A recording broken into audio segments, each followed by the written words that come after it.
रसैया करत भाभी देखिया हो अपन भाभी के बिसारी दिया हो के भाभी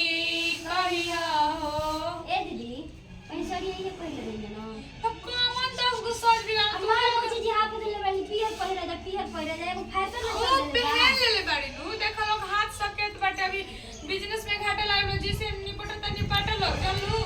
ओ हतल पियर पहिरा अपन जाए लोग जाए के बरोबर पहिरम ना पहिरम चला तैयारी कर लो हम जाते सही खेती कर पहिरम सुना पोलाटा दे देता जो घर आठ बड़ी रे छान देना हमनी के हरदी हरदी चला ये सब काम बुआ के ना काम बुआ जी लेके तहर बुझे जी ना करम